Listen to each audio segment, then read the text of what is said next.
Hi everyone, welcome to Workplace Matters with Grace Adagi, your HR consultant on workplace issues. I'm so excited to be coming your way today, and glad to let you know that it's Thanksgiving weekend in Canada. So to all Canadians out there, happy Thanksgiving. Today we're looking at workplace bullying. What is workplace bullying? I'm going to give you a definition of bullying and also bullying at work. Bullying is when someone takes an action that he or she knew or reasonably ought to have known that would cause someone to be humiliated or intimidated.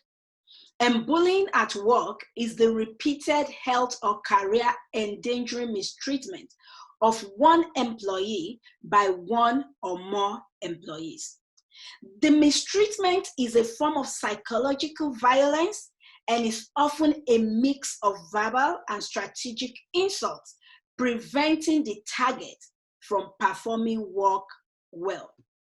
And in actual fact, there is no singular definition to bullying, as it comes in various shapes, sizes, and subtleties. So you can define bullying to be whatever that causes you to be humiliated, intimidated, or embarrassed. And one thing I want us to know is no one is born a bully. Bullying is a learned behavior. People learn to bully others. It's not that people are born to be bullied. So I think that's one good thing for us to actually know, that when people are bullying you, it's not because they are born to be bullies, but because they learned to bully others, and that's why they are doing it. And why do people bully others? One of the reasons that I found out according to research is those who bully others are looking to gain a feeling of power, purpose, and control over you. Amazing, right? So because someone just wants to gain power over you, then they want to bully you to subject to them. They want to bully you to come under them. That is heartless. That is being mean. And I personally frown at bullying. I do not entertain or encourage bullying around me. And I don't think anybody in their rightful senses should encourage that.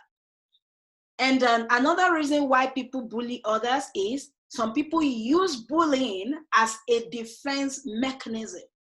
Why? Because they themselves have been bullied in the past, and as a result, because they don't want to be bullied, then they turn out to become the bully themselves, and they start bullying others in order to defend themselves from being bullied. That is not also right.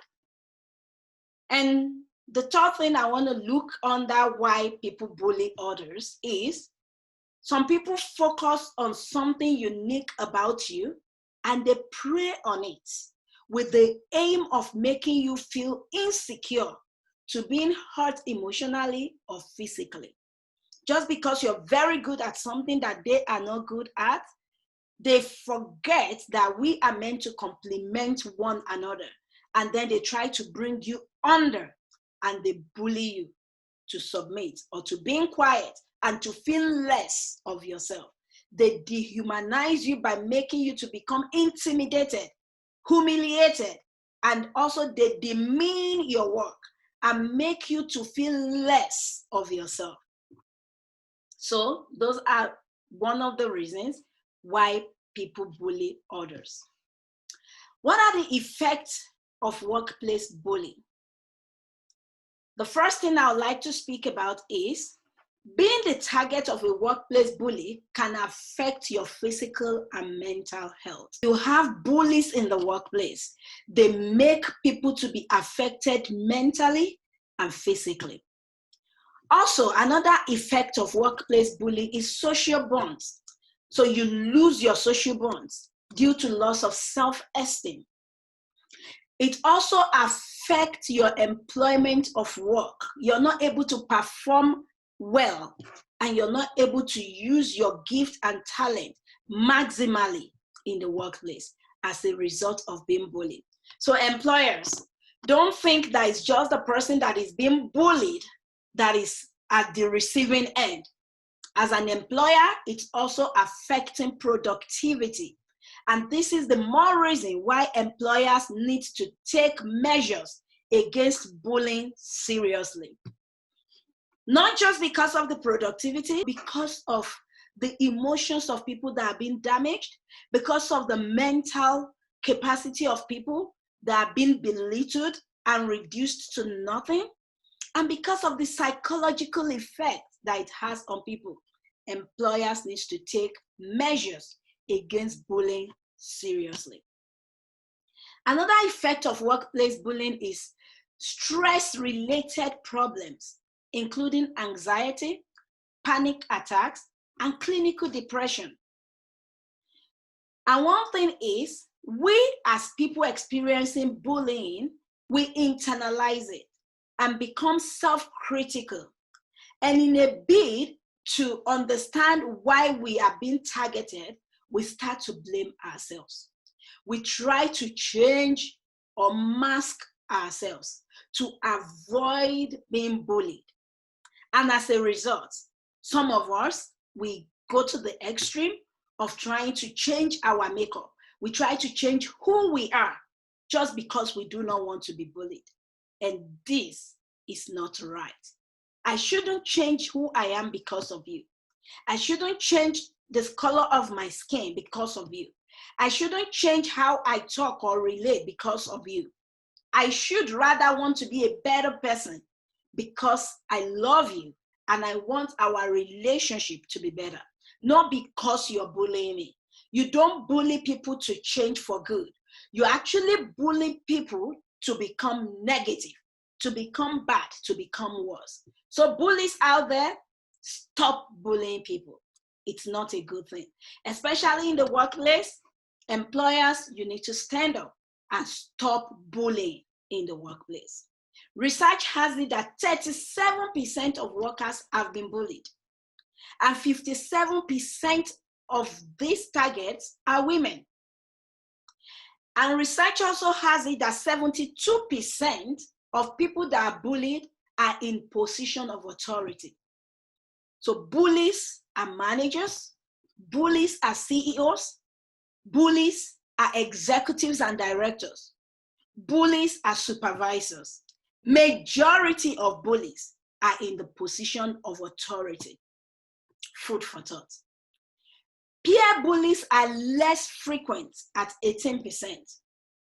And statistics also show that these bullies don't pick on the new guy in the workplace, but they pick on the long-term, well-established employees. And the most common victims are women in their 40s. Also, I want to talk about what to do if you are being bullied. If you are a subject to bullying, what do you do? First and foremost is talk to someone. Speak out. Don't keep quiet. Don't live in self-denial. If you feel intimidated, you feel humiliated, you're hurt because someone says something, don't keep quiet. Speak out. Talk to your manager. Talk to your supervisor. Talk to your team leader. Talk to the director. Let people who are in the position of authority to ensure that that action or that attitude stops. Talk to them. Report bullies. Report them. Don't accept them. Don't accommodate them. Don't try to adjust and live with them. Report them. Expose them. That is the way to deal with bullies.